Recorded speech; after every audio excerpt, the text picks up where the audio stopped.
j'espère que vous allez bien. Bienvenue sur ma chaîne Foot Vibes 2233. On se retrouve pour la troisième vidéo de ma chaîne, les gars. Merci de me donner de la force, les gars. Je viens de commencer sur YouTube. Je compte sur vous, les gars. Mettez-moi des pouces. N'hésitez pas à commenter, les gars. Ça me ferait énormément plaisir, les gars. J'espère que vous vous portez bien. Du coup, aujourd'hui, les gars, on va parler de la Coupe du Monde, les gars. Du coup, on est à J-3 de la Coupe du Monde, les gars. Franchement, j'ai pas vu le temps passer, les gars. Franchement, cette Coupe du Monde, ça s'annonce à être de la folie. Mais d'après ce que j'ai vu sur le terrain, ça risque de ne pas être de la folie, les gars. Par contre, les derniers préparatifs, ça reste un peu pêle-mêle, quoi. J'ai vu récemment le Japon, on dirait qu'ils s'entraînent sur un champ de patates. Et plus, vous avez la sélection suisse qui s'entraîne avec des serpents et tout. Franchement, cette Coupe du Monde, ça s'annonce en tout cas, les gars. Franchement, on est à J-3 de la Coupe du Monde. Le début de la Coupe du Monde, c'est le 11 juin. Ça sera jeudi. Le match d'ouverture, ça va opposer l'Afrique du Sud face au Mexique. Ça sera un remake de la Coupe du Monde 2010. Vous souvenez de le match d'ouverture à l'époque? Et le fameux épisode de Neisna, pour nous les Français, c'est un traumatisme.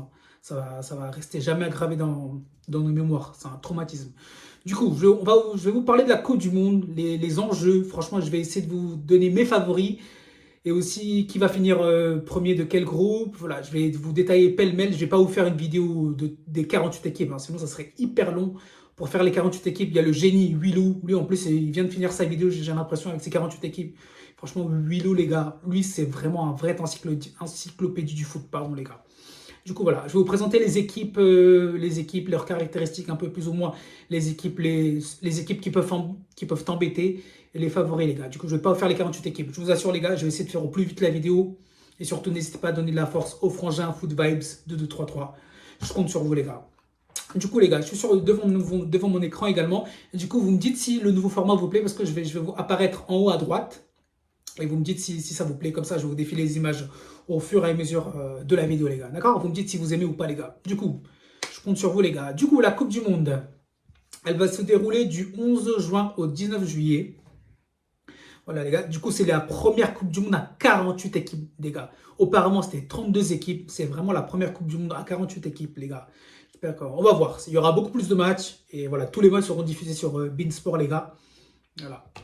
Du coup, vous savez où voir tous les matchs, les gars. Du coup, la Coupe du Monde comptera 104 matchs au total, les gars. Un record dans l'histoire de la compétition, comme je vous l'ai dit. Elle réunira 48 équipes et se déroulera du 11 juin au 19 juillet, les gars. Aux États-Unis, au Mexique et au Canada. Pardon. Du coup, les gars, ça va être un enfer pour les déplacements, que ce soit pour les supporters et surtout pour les sélections. Franchement, ils vont se taper des déplacements de 10 heures, 6 heures. En plus, chaque région aux États-Unis, je veux dire, ils ont des fuseaux horaires différents. C'est pas comme en France, quoi. Chaque région, c'est pas comment vous dites ça. La Californie, New York, Jersey, je sais pas quoi. Voilà. Franchement, moi, j'ai jamais été aux États-Unis, les gars. Franchement, je sais pas. Je m'attends à une dinguerie. Je sais pas comment ils vont s'organiser, mais bon, on a hâte de voir ça, les gars. Voilà. Du coup, ce qui nous fait un total de 104 matchs, les gars. Du coup, voilà, ça va être un enfer pour les déplacements. Du coup, chaque équipe, ils vont minimum jouer 3 matchs. En fait, c'est les 3 phases de groupe. D'accord? Et du coup, le futur champion, s'il va jusqu'au bout, il peut jouer 8 matchs. S'il va jusqu'à la finale, il peut jouer 8 matchs. D'accord? Du coup, toutes les équipes sont assurées de jouer au moins 3 matchs. Et le vainqueur, il a jusqu'à 8 matchs. Du coup, voilà, les gars. Du coup, pour cette Coupe du Monde, chaque équipe peut inscrire 26 joueurs dans son effectif. 26 joueurs dans son effectif officiel, dont au moins 3 gardiens de but. Du coup, avec 48 équipes participantes, cela représente un total de, écoutez les gars, de 1248 joueurs, les gars. 1248 joueurs, les gars, pour les 48 équipes qualifiées. J'ai aussi lu un article, je ne sais pas si c'est vrai, sur les 1248 joueurs. Il y a 100 joueurs nés en France, les gars. C'est tout simplement énorme, les gars. Et il y a également 8 fratries, c'est-à-dire les 8 frères qui jouent dans les équipes nationales respectives. Du coup, nous, pour l'équipe de France, on a les frères Hernandez, on a les frères Timber aussi également, on a les frères Inaki, on a les frères Williams pour le Ghana et pour l'Espagne. Il me semble qu'il y avait 8 fratries d'équipes. De toute façon, je vous mets dans les images, les gars. De toute façon, vous allez voir, ça va apparaître. Franchement, on a hâte de voir ce que ça va donner, les gars, sur le terrain. Et voilà, les gars. Du coup, voilà. Du coup, ça fait un total de 1248 équipes, les gars. 1248 joueurs, pardon. 1248 joueurs, les gars, pour 48 équipes. D'accord? Du coup, là, je vais vous parler des groupes. Du coup, les 12 groupes, du coup, c'est composé de 8 groupes. Pardon, 12 groupes de 4 équipes, les gars. Pour un total de 48 équipes. Du coup, là, on va commencer par le groupe A, les gars. Du coup, dans le groupe A, nous avons Le groupe A est composé du Mexique, de l'Afrique du Sud, de la Corée du Sud et de la Tchéquie, anciennement appelée République Tchéquie, d'un certain Pavel Soulk. Nous les Lyonnais, on le kiffe les gars. Voilà, Pavelito. Du coup, pour moi, sur ce groupe-là, pour moi, je vois en finir en premier le Mexique, le pays des tacos. De toute façon, ils jouent à domicile. Je vois en premier finir le Mexique. De toute façon, l'ordre que je vous ai mis, les gars, ça apparaît dans l'ordre. Hein. De toute façon, c'est dans l'ordre chronologique. En premier, le Mexique. Ensuite, je vois bien la Corée du Sud. Attendez, j'avais mis mon classement, les gars. Attendez, je suis en train de le trouver, les gars, en même temps. De toute façon, j'avais mis mon classement. Je le retrouve, voilà. J'avais mis le Mexique, la Tchéquie en deuxième, pardon, les gars, et la Corée du Sud en troisième. Et l'Afrique du Sud en quatrième, les gars. Moi, ça, c'est mon point de vue. Après, je vous laisse mettre en commentaire vos classements. Ça, c'est mon classement, les gars. Je vois bien la Tchéquie créer la surprise. De toute façon, ils sont bons avec la... Ils ont des joueurs très, très intéressants à chaque poste, quasiment.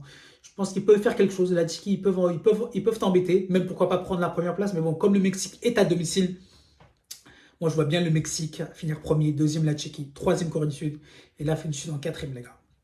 Du coup, passons au groupe B, les gars. Le groupe B est composé de la Suisse.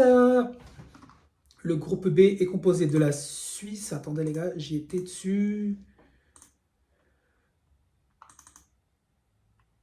Voilà, groupe B est composé du Canada. Également, il joue à domicile. Canada, Bosnie, le Qatar et la Suisse, les gars. Franchement, le Canada, on sait très bien les joueurs qu'ils ont. Franchement, c'est leur. Je pense que ça fait longtemps qu'ils n'avaient pas participé à une Coupe du Monde.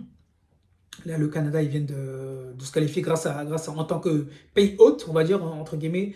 On sait qu'ils ont Alphonso Davies, Jonathan David, ils ont de très bons joueurs. Après, ça reste à voir. Moi, je ne les vois pas passer les phases de poule. Du coup, moi, les gars, sur ce groupe-là, je vois finir. Attendez, j'y suis, les gars. Je vois d'abord finir, les gars, pardon. Je vois en première position la Suisse, en deuxième position la Bosnie, troisième le Canada, pourquoi pas. Après le Qatar aussi, le Qatar en 2022, c'est la première équipe à perdre les 3 matchs d'une phase de poule. Hein. Et voilà. Moi, je vois le Qatar finir dernier et pourquoi pas le Canada avec meilleur troisième, ils peuvent se qualifier.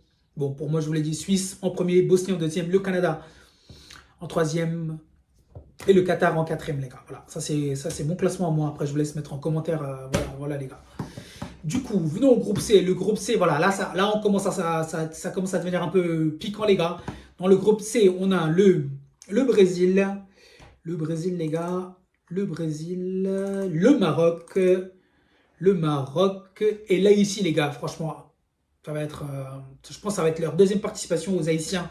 Franchement, les gars, j'ai hâte de voir votre parcours, les gars. J'espère que vous allez être là, quoi. Voilà, j'espère que le peuple haïtien, ils sont là, ils seront toujours présents, les gars. On va voir ce que ça va donner, les gars. Du coup, moi, sur ce coup-là, je vois le Brésil finir en premier, deuxième. J'avais mis, les gars, 2 secondes, je suis sur mon classement, les gars. De toute façon, ça va apparaître juste à côté de ma tête. Du coup, 2 secondes, les gars. Brésil premier, deuxième Maroc, et je vois les Écossais bien finir troisième.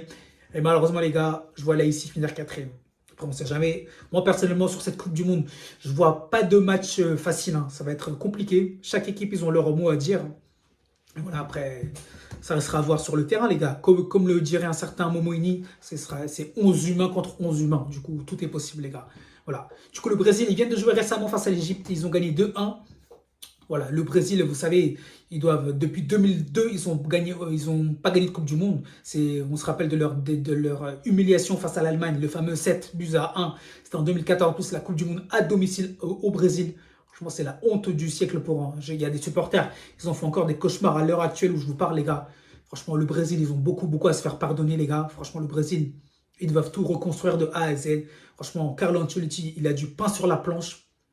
Et ils ont beaucoup de taf avec tous les joueurs offensifs qu'ils ont. Et en plus, le gouvernement brésilien a tout fait pour que Neymar joue sa dernière Coupe du Monde, les gars. Franchement, ils auront la pression de ouf, les Brésiliens. Ils peuvent compter sur une triplette de folie. Ils ont Rafinha, Vinicius, Endrick, mon gars. Endrick, en plus, il a marqué sur son dernier but, sur le dernier match amical face à l'Égypte, pardon. C'est lui qui met le but du 2-1, pardon. Après, il a dégainé la mitraillette, les gars. Franchement. Ce Boug, il est là. Ce Boug, je pense qu'il va faire une putain de Coupe du Monde. J'ai confiance en mon Boug. Hendrick, lui, il sera là, les gars. Après, voilà, après, en défense, ils ont Marquinhos, Gabriel, ils ont beaucoup de joueurs, les gars. Franchement, ils ont de quoi faire une bonne Coupe du Monde. Mais bon, je les vois pas passer. Bon, je les vois pas vainqueurs, malheureusement. Mais bon, ils font partie des favoris, hein. Comme je vous l'ai dit, ils ont beaucoup de choses à se faire pardonner, les gars. Déjà, s'ils arrivent à arriver au moins jusqu'en quart, pourquoi pas, les gars, mais ils ont beaucoup de choses à se faire pardonner, les Brésiliens. Du coup, les Brésiliens, vous aurez la pression de ouf. D'accord? Du coup, tout le peuple voudra vous voir et surtout les caméras, ils seront braqués sur Neymar. Franchement, les Brésiliens, ne nous décevez pas, les gars. Franchement, et surtout pas le peuple brésilien. Voilà. Je pense que j'ai un peu résumé sur le Brésil. Du coup, le Maroc aussi, ils ont joué hier face à la Norvège, les gars. Ils ont fait 1-1. Il y a surtout leur milieu de terrain qui est blessé, il me semble. C'est Abdé. Franchement, quand on voit, il se prend la main dans la tête, là, comme ça, là. Ça s'annonce pas bon, les gars. Voilà, ça s'annonce pas bon. J'espère que c'est rien de grave. À ce qui paraît, son entraîneur, il a déjà annoncé forfait pour les 2 premiers matchs. Et on va voir. J'espère que c'est rien de grave. Mais bon, quand on voit ces images-là, il y a de quoi avoir un peu peur, les gars. D'accord? Voilà. Plus ou moins, j'ai résumé. Après, je vois bien l'Écosse finir en meilleur troisième. Après, tout dépendra des autres performances, les gars. Ensuite, passons au groupe D, les gars. Dans le groupe D, nous avons les États-Unis, pays hôte, le Paraguay, l'Australie et la Turquie, les gars. La Turquie, c'est la première fois qu'ils font une Coupe du Monde depuis 2002. Leur dernière participation en 2002, c'était une demi-finale. À l'époque, on se rappelle très bien. Et là, quasiment 22 ans, 24 ans après, et ils se sont enfin qualifiés pour une Coupe du Monde. En plus, on a vu une vidéo de la Turquie récemment où c'est un sponsor automobile qui font le cortège pour accompagner l'équipe nationale à l'aéroport pour aller à la Coupe du Monde. Franchement, la vidéo a fait un carton sur TikTok, les gars. Mais moi, j'avais mentionné en story, les gars. C'était la folie. Même pour moi, ça a fait plus de 20 000 vues cette vidéo-là. Franchement, les Turcs, vous êtes là, les Turcs. Franchement, vous êtes les meilleurs. Je vous souhaite une bonne Coupe du Monde. Vous avez une très belle génération avec Arda Güler, Hakan Çalhanoğlu. Et voilà, et il y avait aussi Ilmaz. Je ne sais pas s'il est blessé ou pas avec la Juventus, mais voilà. Parce que j'ai entendu que tu étais blessé récemment aux dernières nouvelles. Bon, j'espère que c'est rien de grave. Et voilà quoi. Franchement, vous avez de quoi faire un beau parcours, les Turcs. Du coup, moi, dans ce groupe D, les gars, je vois finir en premier. J'avais mis mon classement, les gars. Groupe D, je vois bien le Paraguay finir en premier. Plus Enciso aussi s'est blessé récemment sur le dernier match. J'espère que c'est rien de grave. Du coup, je vois le Paraguay finir en premier, la Turquie en deuxième. Les États-Unis, je les vois finir troisième.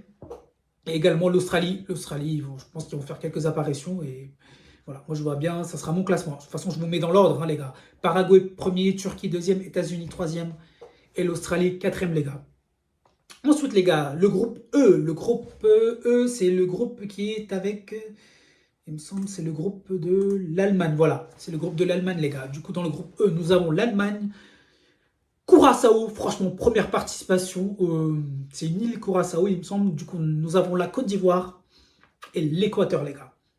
La Côte d'Ivoire qui a récemment battu la France lors du dernier match amical, 2-1. Franchement, les Ivoiriens, ils ont bien joué un mauvais tour, hein. Franchement, bravo à eux. Franchement, je vois bien aussi la Côte d'Ivoire faire quelque chose lors de cette Coupe du Monde, les gars. Et voilà, du coup, les Allemands aussi, ils ont beaucoup à se faire pardonner, hein. Depuis 2014, ils ont eu le titre de champion du monde. À part ça, 2018, ils ont floppé. 2022, ils ont floppé, les gars. 2022, ils ont même pas passé les phases de poule, pardon. C'est franchement un gros flop. Franchement, pour moi, l'Allemagne, c'est une très grande nation du foot. On se rappelle de leur Coupe du Monde en 2006. Oh là là, pour moi, la meilleure des Coupes du Monde, les gars, pour moi, c'est en 2006, hein. Je ne sais pas si vous vous rappelez. J'avais 12 ans à l'époque en 2006. À chaque équipe, il n'y avait que des top joueurs, les gars. Franchement, la Coupe du Monde 2006. C'est là où j'ai vraiment kiffé l'Allemagne à l'époque avec Michael Ballack, Philipp Lahm, Schweinsteiger, Miroslav Klose. Jusqu'à actuellement, c'est le meilleur buteur de la Coupe du Monde. Peut-être que Kiki, il est en mission, il peut attraper ce record. Bon, Kiki est en mission. On va parler de l'équipe de France un peu plus tard, les gars. Du coup, sur le groupe E, je vois bien l'Allemagne finir en premier. Et moi, je vois bien finir en deuxième position l'Équateur, les gars. L'Équateur, il faudra bien compter sur eux. Surtout avec Pacho, les gars. Ils ont une très bonne défense. Il peut faire quelque chose, hein. Et du coup, voilà. Et je vois bien les Ivoiriens finir troisième. Et malheureusement, Curaçao, vous allez finir quatrième, les gars. Ça va être votre première participation. Vous pouvez être déjà fiers de votre parcours. Et voilà. Donnez tout sur le terrain. Surtout, ne regrettez pas. Ne regrettez pas les Curaçao, je ne sais pas comment ça se prononce, mais voilà. Ne regrettez pas les gars. Du coup, je vous résume, je vois bien finir à l'Allemagne, premier, deuxième l'Équateur, et troisième Côte d'Ivoire, et en quatrième position, Curaçao. Du coup, ensuite, passons au groupe F, les gars. Le groupe F, il me semble, attendez, je ferme des onglets un peu. Voilà, le groupe F, nous avons les Pays-Bas, le Japon, la Suède et la Tunisie, les gars. Les Pays-Bas aussi, c'est le football de Johan Cruyff. Ils ont beaucoup aussi à se faire acheter. Ils ont beaucoup, beaucoup. Surtout les Pays-Bas est emmené par un certain Memphis Depay qui joue au championnat brésilien. Franchement, Memphis.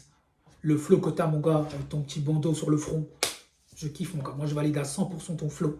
Franchement, vous pouvez faire quelque chose. Hein. Après, je ne vous cache pas, j'ai pas suivi tous vos matchs amicaux récemment. Mais vous pouvez faire quelque chose. Et surtout, moi, les gars, je compte sur le Japon. Le Japon, qu'est-ce qui je kiffe. C'est le pays de Olivier Tom. Franchement, le Japon. Régalez-moi, s'il vous plaît, les gars. Régalez-moi. Du coup, régalez-moi, les gars, les Japonais. Voilà. Chaque match, je vais essayer de regarder tous vos matchs. Je sais que ce ne sera pas facile avec les horaires décalés, là.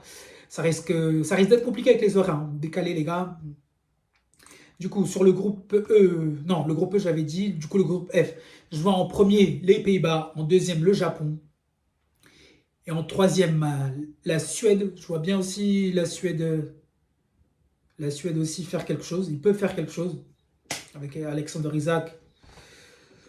Ils n'ont pas beaucoup de joueurs à fort potentiel, mais ils peuvent faire quelque chose. Je vois bien finir la Suède troisième et en quatrième position. Quatrième position, les gars. Quatrième, la Tunisie. Voilà. Mon peuple, les Tunsis. Je ne vous vois pas les traînements, les gars. J'espère que vous m'en voudrez pas. Je vous vois finir quatrième, les gars. Du coup, pour résumer, comme j'ai dit, j'ai mis dans l'ordre. Ça sera les Pays-Bas en premier, le Japon en deuxième, en troisième, la Suède, et en quatrième, les Tunisiens. Du coup, ensuite, passons au groupe G, il me semble. Non, attendez, groupe G. Je suis un peu perdu, les gars. C'est ma première sur YouTube. Si jamais j'ai un peu de retard, veuillez m'en excuser, les gars. Groupe désolé, les gars. Groupe F. Oui, c'est bien le groupe G.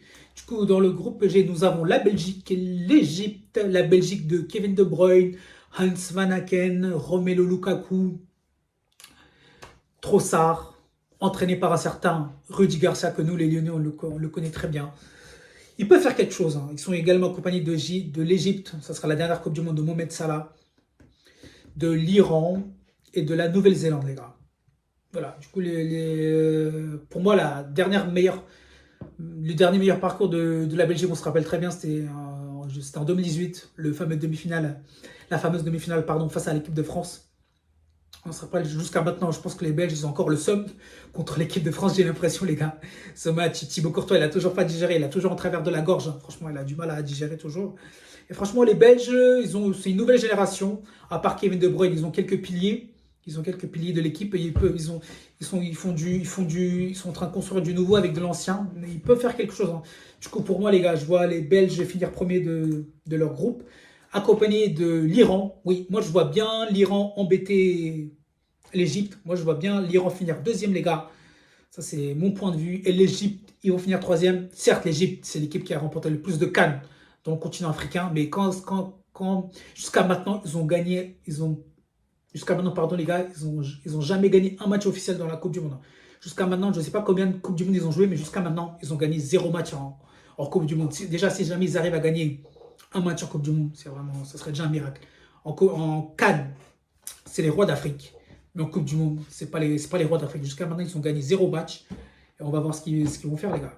Du coup, dans ce groupe, pardon, les gars. Du coup, voilà, comme je vous l'ai dit, je vois les Belges finir en premier, les deuxièmes les Iraniens, en troisième les Égyptiens, et la dernière position, je vois bien la Nouvelle-Zélande, les gars. Ensuite, après le groupe G, nous avons le groupe H. Ah, le H, je pense que le futur vainqueur de la compétition se trouve peut-être dans ce groupe H. Hein. Vous voyez de quoi je parle, du coup, l'Espagne. L'Espagne, champion d'Europe en titre en 2024, ils nous avaient produit un de ces jeux de... Franchement, l'Espagne, ils avaient leur période de domination de 2008 à 2012. Après, ils ont recommencé à descendre. 2014, rien. 2018, rien. 2020, non plus, rien. Je parle de l'Euro, les gars. Là, depuis 2 ans, ils commencent à se réveiller avec Luis de la Fuente. Ils arrivent à produire un très beau jeu. Tous avec la possession du ballon. De toute façon, tous les coachs espagnols, ils sont adeptes de la possession de balle. Hein. Pas la peine de vous apprendre, les gars. Du coup, Moi, pour moi, les gars, le vainqueur de la compétition, moi, je vois bien l'Espagne. Surtout, ils ont avec eux. Pour moi, c'est pas le meilleur joueur, mais c'est l'un des meilleurs joueurs du monde. Je parle, vous voyez de qui je parle? De Lamine Yamal. Le gars, il a que 18 ans. Avec tous ses fils dentaires, ses appareils dentaires, les gars. Il arrive à faire péter des câbles à des adultes, hein, sur un terrain de foot. Ce qu'il fait avec le Barça, c'est tout simplement hallucinant, les gars. Franchement, lui, s'il arrive à garder les pieds sur terre, il peut être le meilleur joueur du monde. Pour moi, jusqu'à maintenant, il n'est pas le meilleur joueur du monde, mais il peut l'être. Il peut devenir. C'est un joueur en devenir. Du coup, l'Espagne sera accompagnée du Cap-Vert. Franchement, les Capos, bravo à vous. Je ne sais pas si c'est votre combienième de participation, mais voilà. En tout cas, c'est bravo à vous. Ils seront accompagnés de l'Arabie Saoudite et de l'Uruguay, les gars. Du coup, pour moi, les gars, attendez, je vous retrouve le groupe. Du coup, le groupe H, moi, je vois l'Espagne finir en premier. Et en deuxième position, les gars, je vois bien l'Uruguay. L'Uruguay finir deuxième et l'Arabie Saoudite finir troisième. Et les Capos, malheureusement, vous allez finir quatrième. Déjà, rien que le fait d'y participer, c'est un très grand miracle à vous. Et voilà, quoi. Moi, je vois bien les Cap-Vert finir quatrième. Du coup, je le répète, premier Espagne, deuxième Uruguay, troisième l'Arabie Saoudite et quatrième le Cap-Vert, les gars. Ensuite, les gars, voilà, les gars, nous avons maintenant le groupe I, le groupe de l'équipe de France. Là, ça commence à devenir un peu intéressant, parce que je vais vous parler un peu plus en détail de l'équipe de France. Du coup, dans le groupe I, nous avons la France, la Norvège, le Sénégal, les champions d'Afrique en titre. Pour moi, c'est toujours les champions d'Afrique en titre, il n'y a pas de discussion. Et également les Irakiens. Voilà. Du coup, pour moi, d'abord, je vous dis mon classement. Moi, je vois bien la Norvège finir deuxième, les gars. Écoutez, oui, pour moi, je vois bien la Norvège finir premier. Franchement, la Norvège, quelle équipe. Vous avez vu leur photo en mode Vikings, là? Regardez, je vous mets la photo. Regardez, mais pour moi, c'est la photo de la Coupe du Monde. Aucune équipe au monde peut rivaliser avec une photo comme celui-là. Franchement, les Norvégiens, franchement, les Vikings. Je sais pas où est-ce que vous avez eu l'idée de faire des photos comme ça. Regardez-moi Erling Haaland, avec ses cheveux longs et les boucliers. Franchement, pour moi, regardez l'aura de cette photo. Franchement, elle est magnifique. Cette photo-là, les gars, elle est sublimissime, les gars. Oh là là, les Norvégiens. Ils ont une très bonne génération, les Norvégiens. De toute façon, ils ont joué hier face au Maroc. Ils ont malheureusement fait 1-1. Mais bon, ce match amical ne veut rien dire parce qu'ils ont fait beaucoup, beaucoup de changements. Ils ont quasiment changé la moitié de l'équipe. Franchement, on ne peut pas encore se prononcer sur le réel niveau des Norvégiens. Mais ils ont de quoi faire. Ils ont Sorloth, Erling Haaland, Odegaard. À chaque ligne, ils ont de très bons joueurs. Et je vois bien, malheureusement, pour moi, c'est mon cas personnel. Après, je vous laisse mettre en commentaire votre avis. Mais moi, je vois la Norvège finir en premier. Du coup, l'équipe de France finir deuxième, les gars. Et oui, les gars, deuxième. Et le Sénégal finir troisième. Et les Irakiens, malheureusement, je les vois pas gagner un match dans ce groupe-là.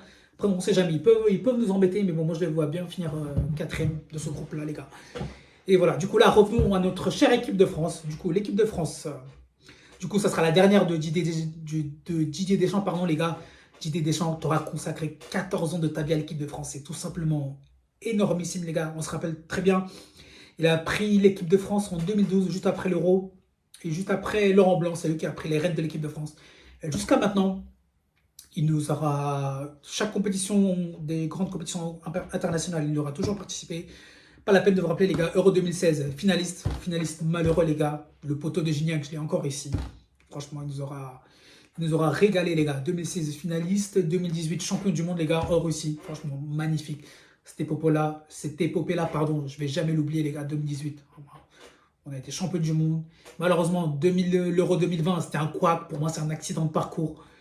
Ça peut arriver, hein, ça peut arriver, l'accident de parcours. Après, ensuite, 2022, finaliste encore malheureux. La Coupe du Monde face aux Argentins. Bon, j'ai pas envie de parler de ce match-là. Sinon, ma chaîne risque de sauter, les gars. Je vais pas parler des Argentins. Mais ce match-là, les gars, jusqu'à maintenant, je n'oublie pas ce match. Voilà, du coup, voilà, sur les trois, comme je vous l'ai dit, les gars, sur les trois dernières participations Coupe du Monde, l'équipe de France, c'est systématiquement jusqu'en finale, hein, de Coupe du Monde. C'est 2018 finaliste, champion du monde, 2022 finaliste malheureux. Et voilà, pardon. Non, pardon, 2016 c'était l'Euro, finaliste, 2018 champion du monde, 2022 finaliste, les gars. Du coup, les grandes performances de l'équipe de France, on le doit grâce à la régularité de Didier Deschamps, les gars. Comme je vous l'ai dit, ce mec-là, chaque joueur qui les a eu, il les a su métamorphoser.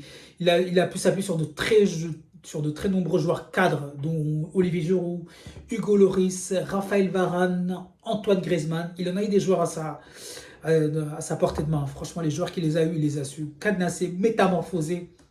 Franchement, le cadre, ils lui ont bien rendu l'appareil, les gars. Du coup, concernant Didier Deschamps, il est à la tête de l'équipe depuis 2012, pardon, ça va faire 14 ans.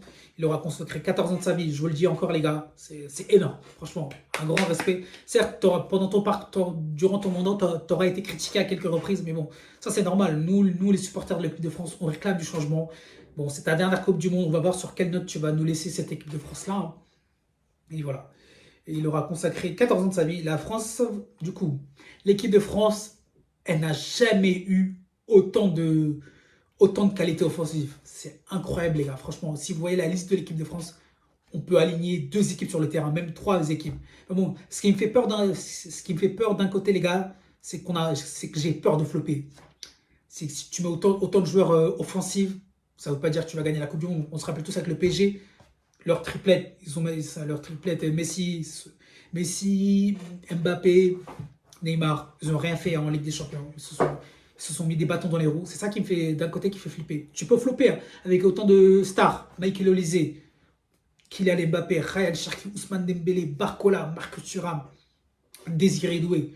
Franchement, en attaque, on n'a pas de souci à se faire, les gars. Franchement, pour moi, l'équipe de France, je sais que Didier Deschamps, il est adepte du 4-2-3-1. On va voir, pour moi, en défense, je pense que déjà, un gardien de but, ce sera Mike Maignan. Sur la charnière, pour moi, ce sera Upamecano. Par contre, Ibou, Konaté récemment, franchement, avec Liverpool cette saison, t'as pas été top cette saison. Je sais que malheureusement, tu as perdu ton père cette année. Je sais que c'est dur. Je sais que c'est dur. Allah yarhamou. Franchement, je sais que c'est dur de perdre quelqu'un de sa famille. Et malgré ça, tu as su revenir à la compétition très rapidement avec Liverpool. Mais je sais que cette saison, tu n'étais pas la saison dernière, tu as fait beaucoup mieux. Mais bon, cette saison, comme je l'ai dit, tu as perdu ton père. C'est des trucs qui arrivent dans la vie. Franchement, même le dernier match face à la Côte d'Ivoire, je t'ai senti fautif sur les débuts. Sur le premier, pour moi, tu es le fautif. Sur le deuxième aussi, tu es fautif aussi. Du coup, pour moi, les gars, la charnière centrale, il faut que ce soit Upamecano, Saliba. Saliba, à l'heure actuelle, je vous parle, je sais qu'il est blessé. Même la finale de la Ligue des Champions face au PSG, il a joué blessé. Et pour moi, ça peut être que ça, quoi. Du coup, charnière, on avait dit Upamecano. Attendez, je vous retrouve ma charnière. Attendez, elle était juste ici. Je l'avais fait ma compo. Je vais vous en même temps l'afficher. Je vais en même temps vous le mettre, les gars. Ça arrive. Ça arrive, les gars. Ouais, franchement, cette équipe-là, elle me fait pas peur, mais il y a de quoi faire un très beau parcours. Voilà, les gars. Mais bon, franchement, après. De toute façon, je vais vous le mettre, les gars. Du coup, pour moi, je vois bien l'équipe de France avec Jules Koundé à droite et Théo Hernandez à gauche. Du coup, après, ça, c'est la charnière centrale. Du coup, au milieu de terrain, pour moi, ça doit être Tchouaméni, Adrien Rabiot. Du coup, sur le côté droit, pas la peine de vous faire des photos. Michael Olise, franchement, Michael Olise, bon, pour moi, les gars, c'est le joueur à suivre. Tous les caméras seront braquées sur lui. Franchement, Michael Olise, pour moi, il a été le joueur le plus régulier de la saison. Il a été le meilleur joueur en Bundesliga avec le Bayern Munich. Si jamais la France, elle va loin et qu'elle gagne cette Coupe du Monde, pour moi, les gars, il n'est pas loin du Ballon d'Or, les gars. Franchement, ce mec-là, il peut gagner. Si jamais la France gagne cette Coupe du Monde, pour moi, il est Ballon d'Or. Après, tout dépendra des autres parcours. Mais il a de quoi être Ballon d'Or, les gars. Franchement, s'il arrive à nous faire une putain de Coupe du Monde, il peut être Ballon d'Or. Du coup, je mets à droite Michael Olise, numéro 10. Vous savez très bien, je n'ai pas fait 1000 chemins. Ryan Cherki, les gars. Ryan Cherki, pour moi, c'est le soldat Ryan, quoi. Vous voyez son but face à la Côte d'Ivoire. Regardez-moi comment il se l'est procuré, son but. Pour moi, il n'y a pas de débat. Arrêtons d'en débattre pendant 10 ans. Un joueur comme Ryan Cherki, la dernière fois que l'équipe de France a eu un joueur avec autant de potentiel, pour moi, c'était la dernière fois. C'était un certain Zinedine Zidane. Là, 20 ans après, les gars, rendez-vous compte, on a un joueur phénoménal qui est Ryan Cherki. Arrêtons de discuter, arrêtons de perdre du temps, profitons du joueur qu'on a dans notre équipe. Du coup, mettez le titulaire. Comme ça, c'est lui qui décide d'un sort du match. Quand il veut, il ralentit. Quand il veut, il accélère. Lui, il peut décider d'un sort du match à lui tout seul, les gars. Franchement, je le mettrai numéro 10, juste derrière L'attaquant, pour moi, l'attaquant Mbappé, je le verrais bien dans l'axe, mais on sait tous très bien que Mbappé, dans l'axe, c'est pas son point fort. Lui, Mbappé, il va jouer à gauche. Ça a toujours été son point fort, à gauche. Et en faux neuf, je peux mettre... moi, je suis pas trop Marcus Thuram, les gars. Moi, j'aime bien Dembélé en faux neuf. Il peut le faire, c'est ce qu'il fait actuellement au PSG. Je vois bien Ousmane, s'il n'a pas de pépin pendant cette Coupe du Monde, on sait très bien qu'il a enchaîné avec le PSG pardon, jusqu'à la finale, jusqu'à la victoire en Ligue des Champions. Et même, on se rappelle très bien la finale de la Ligue des Champions, il est sorti par crampe. Hein, vous voyez, comme quoi ce joueur, ils l'ont usé du début à la fin. Voilà, je vois bien Ousmane Dembélé en faux neuf. Et franchement, l'équipe de France, les gars, ils ont de quoi faire un très très beau parcours. Hein, franchement, ouais. Pour moi, ça ne sera pas le favori, mais l'un des favoris. Avec, si jamais la France finit, bon, moi j'ai mis la France finir deuxième, et si jamais la France finit premier de son groupe, ils vont jouer un troisième. Attendez, je vous dis, les gars, ils vont jouer en troisième. Je vous dis ça, les gars, si jamais la France finit premier, que c'est respecté, ils vont jouer en septième de finale, bah, le meilleur troisième du groupe, l'Écosse, le Paraguay, la Tunisie, l'Égypte ou l'Arabie Saoudite. Et si jamais ils se qualifient pour les huitièmes de finale, et que dans le même temps, la hiérarchie est respectée du côté des Allemands, il y a potentiellement un France-Allemagne en huitième de finale, les gars. Potentiellement. Ça peut être... tout ce que je vous dis, c'est au potentiel. Hein. Et en quart de finale, on risque de rencontrer les Pays-Bas.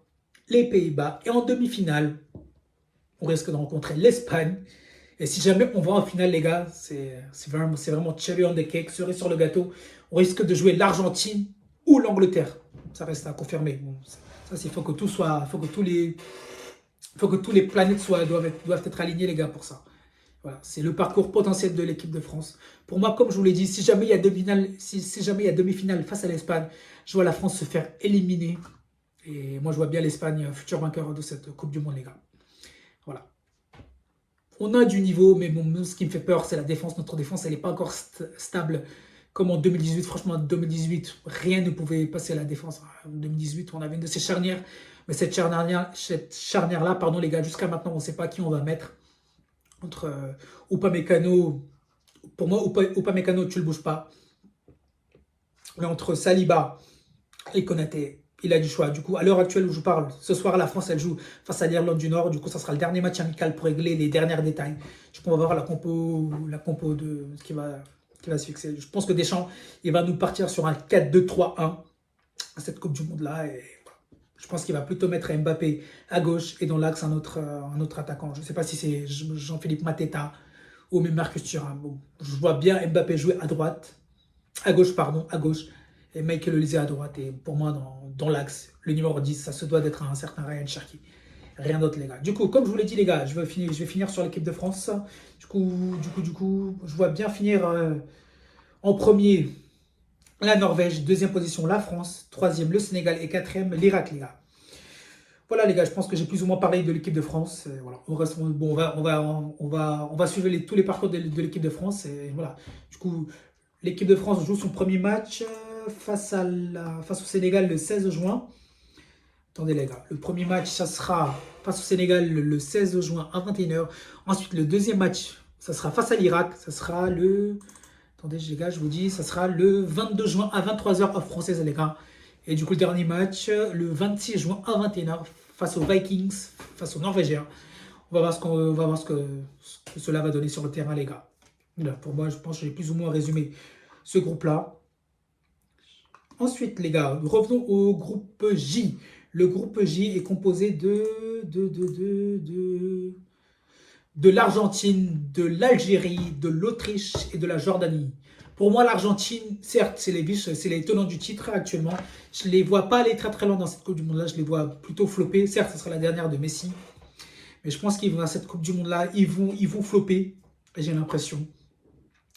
On va voir. Je pense qu'ils vont déjà passer les phases de poule. Déjà, le premier match face à l'Algérie à 3h du matin, les gars. Il me semble le match, c'est... Déjà, je sais que le match est à 3h du matin. Mais je vous dis à l'heure... comme ça, vous mettez devant votre télé, les gars. Attendez, les gars, je vous dis ça. Ah, voilà. J'ai trouvé, les gars. Je vous le mets ici.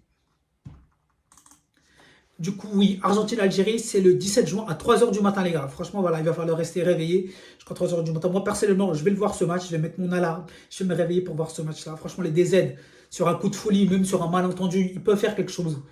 Ils peuvent faire quelque chose. Hein. Si jamais ils gagnent l'Argentine, pour eux, ils sont déjà champions du monde. Si jamais ils battent l'Argentine, pour eux, c'est déjà une Coupe du Monde réussie, j'ai l'impression. Franchement, les DZ, vous pouvez faire quelque chose.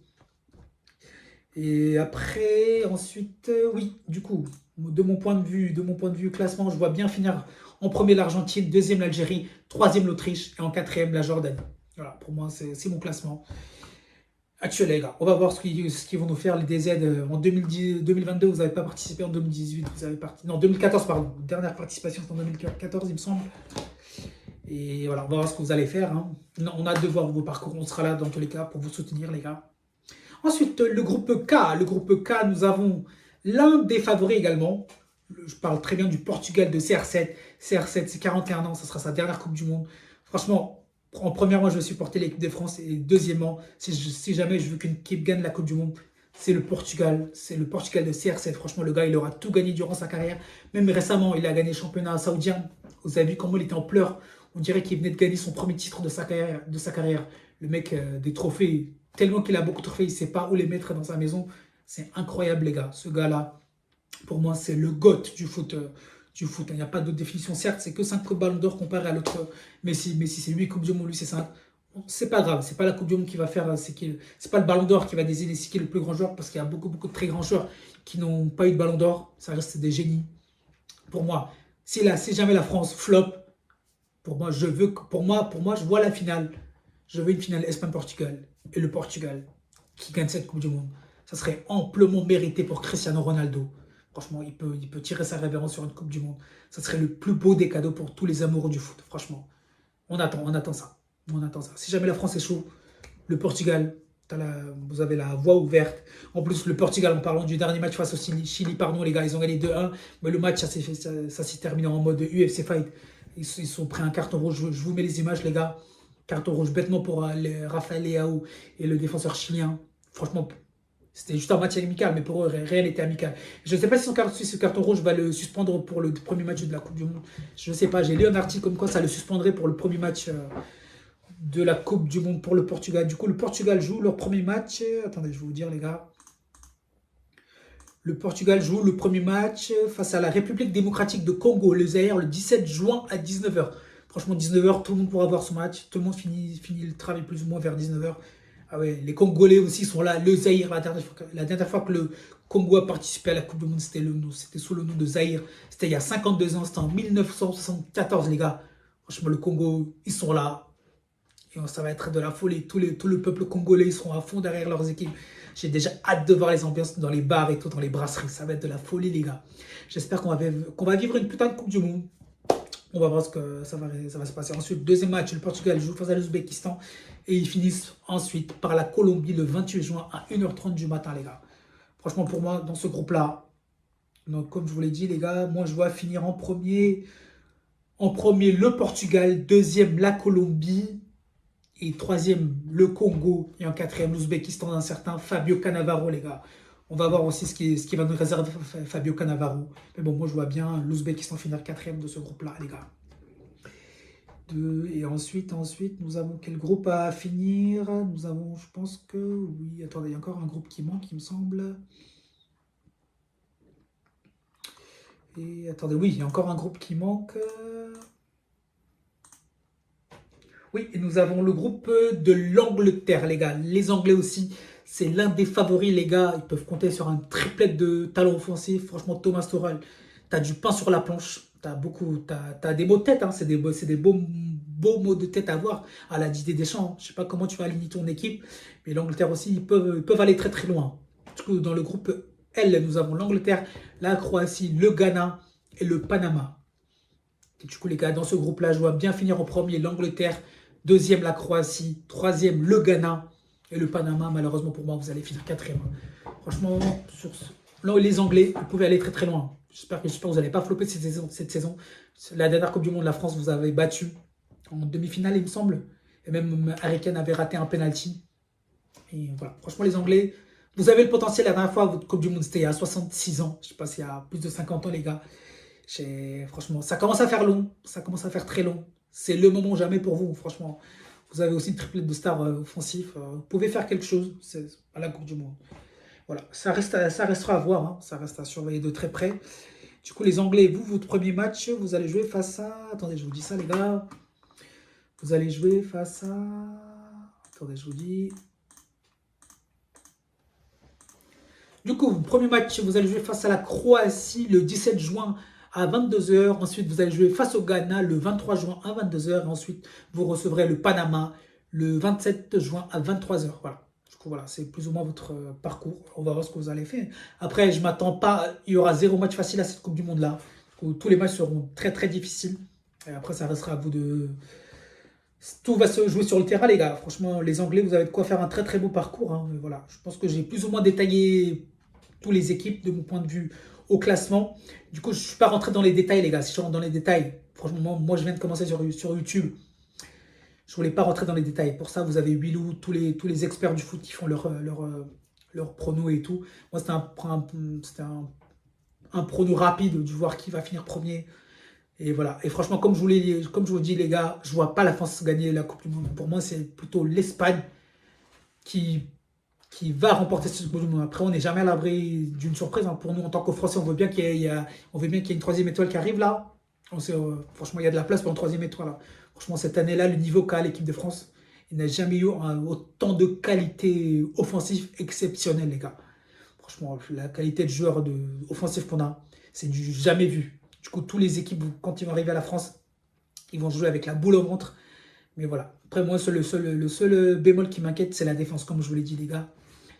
Et voilà, pour moi, j'ai plus ou moins résumé tout le groupe. Et voilà, je suis aussi passé par le Brésil. J'ai résumé tous les favoris, les Allemands.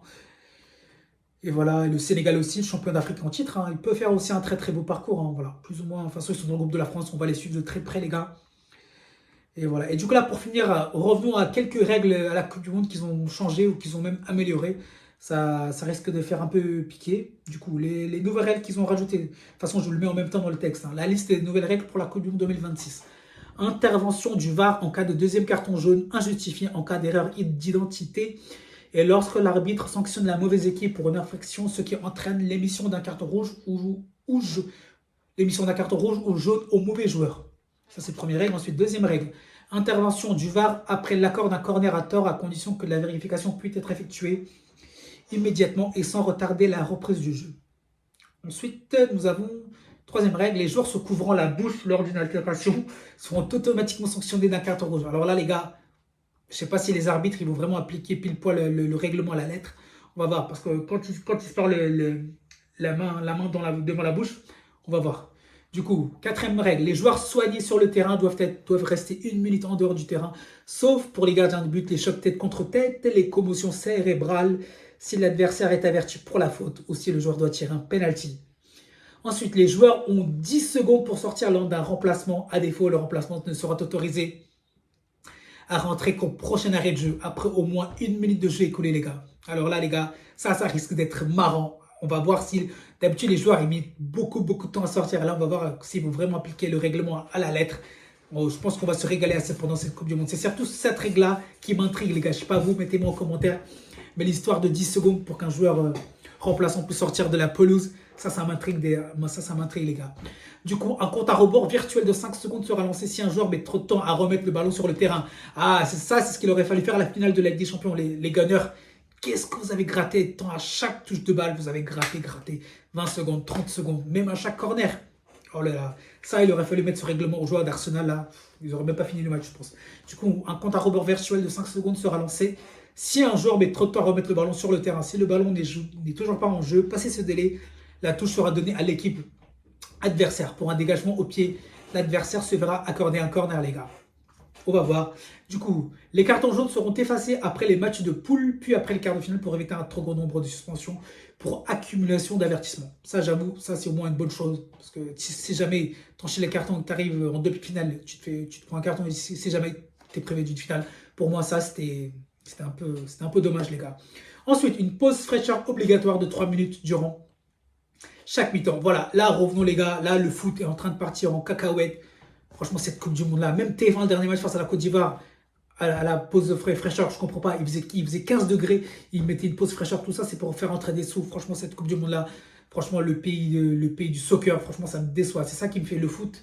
C'est pas le foot qu'on aimait avant. Parce que nous, en tant que spectateurs, on peut pas être on peut pas être dans le stade. Nous, ce qu'on veut, on veut tout voir comment ça se passe. Les séances de, par exemple, même les consignes même les calling break, on veut voir comment ça se passe, comment ils observent les consignes que les coachs donnent. Ils sont en train de tuer le foot. Pour moi, je trouve ça vraiment dommageable. Franchement, c'est nous, les amoureux du foot, c'est ce qu'on demande de voir tout. Même pour quelques secondes, par exemple, corner, le temps que le joueur avance, ils sont capables de mettre une pub. C'est le seul truc qui me fait un peu chier, les gars. Je sais pas vous ce que vous en pensez, les gars. Mettez-moi en commentaire. Mais pour moi, c'est le seul truc qui me chagrine un peu, ces pubs rafraîchissement-là. J'espère qu'on veut. De toute façon, vous allez voir, les gars, on devra se faire. Je pense que même en championnat, plus ou moins, je pense que ça va arriver. Là, ils vont commencer par la Coupe du Monde. Ils vont mettre ça même pour la Ligue des Champions, plus pour vos championnats majeurs, pour nos championnats respectifs. Ça risque d'être une question de temps, mais je vois ça arriver comme en fleur. Bim, ça, voilà. Mettez-moi en commentaire ce que vous en pensez, les gars, là-dessus. Voilà, c'est le seul truc qui fait un peu tâche quoi, sur cette Coupe du Monde avec les pauses fraîcheurs de 3 minutes là. Certes, il va faire très très chaud aux États-Unis. États-Unis, Canada, Mexique, ça sera pas des lol, les gars. Ça sera on a des températures à l'ombre, on aura des ressentis à 40 degrés. Hein. Tout dépendra à quelle heure les matchs ils vont se dérouler. Mais franchement, les gars, ça va être la canicule. Hein. J'ai vu des images récemment également de la sélection norvégienne, des Anglais, des Japonais. Ils étaient tous asséchés. Hein. C'était pas des matchs, c'était des séances d'entraînement. Mais quand on les a vus sur le terrain, ils étaient fatigués, lynchés, les gars. Franchement, cette Coupe du Monde-là, je pense que ça va laisser des traces. Hein. Ça va laisser des traces. Et je ne sais pas dans quelle situation me mettre. Je ne sais pas si ce sera une bonne Coupe du Monde ou une coupe du Monde de l'échec. Là, j'ai vu des images hier récemment. Ils ont tracé les lignes sur le terrain. Les lignes. Je ne sais pas avec quoi ils ont tracé, les gars. Les lignes ne sont même pas tout droits. C'est des images choquantes, les gars. Ça me fait vraiment flipper ces images-là, pardon. Franchement, j'espère qu'ils ont encore 3 jours. Ils ont encore que 3 jours. J'espère qu'ils vont bien s'amuser, qu'ils vont bien faire tous les détails. Parce qu'à Doha, ils avaient mis la barre très haute il y a 4 ans. Et là, les Américains, vous avez du pain sur la planche. Vous avez 3 jours pour peaufiner vos derniers réglages. Et voilà, surtout ne nous décevez pas. On compte beaucoup sur vous. Je sais que façon niveau géopolitique, c'est pas trop ça en ce moment. La situation est très très tendue. Mais j'espère sportivement vivre une bonne Coupe du Monde. Surtout 5 semaines, c'est plus d'1 mois, les gars. Première Coupe du Monde à 48 équipes. J'espère assister à une très bonne Coupe du Monde. Que le meilleur gagne. Pas d'incident majeur, les gars. Et voilà, les gars. J'espère qu'on va vivre une bonne Coupe du Monde. Hein, voilà. Je pense que j'ai plus ou moins résumé la situation de cette Coupe du Monde-là. On a hâte de voir le début de la compétition. Et je compte sur vous, les gars. Surtout, n'hésitez pas à vous abonner à ma chaîne, les gars. Mettez vos pouces bleus. Mettez des j'aime. Ça m'aiderait énormément. Comme je vous l'ai dit, je viens de commencer sur cette chaîne YouTube Foot Vibes 2233. N'hésitez pas à me donner de la force. Ça me ferait énormément plaisir, les gars. Je compte sur votre soutien, les gars. Et n'hésitez pas à vous abonner sur ma page Instagram. Je vous mets en lien. Je vous mets en description juste en bas. Foot Vibes 2233. Et TikTok également. Même nom. Foot Vibes 2233. Surtout, les gars, mettez des pouces bleus. N'hésitez pas à transférer. Voilà quoi, j'espère que j'ai été plus ou moins clair, les gars. Je ne ferai pas faire des petites vidéos sur des matchs. Je ne peux pas faire des briefings sur les 48 matchs, sur tous les matchs. Ça va être impossible. Je vais essayer de faire des vidéos sur les matchs les plus importants, surtout les matchs de l'équipe de France. Surtout sur TikTok aussi, des petits formats. Surtout si c'est des longs formats, j'hésiterai pas à faire des vidéos sur YouTube. Des petits débriefs à l'immigré parisien. Et voilà, les gars. J'espère que j'ai été plus ou moins clair, les gars. Surtout, n'hésitez pas à mettre des pouces bleus. Mettez des j'aime. Voilà, j'attends vos retours, les gars. Que ce soit des retours positifs ou négatifs, mettez en commentaire, les gars. J'hésiterai pas à prendre vos retours. Et voilà. De toute façon, on progresse petit à petit. J'attends vos commentaires, les gars. Surtout, les gars, portez-vous bien. La Coupe du Monde, c'est dans 3 jours. Du coup, faites attention à vous, les gars. Et portez-vous bien, les gars. On se dit à bientôt. Ciao, ciao.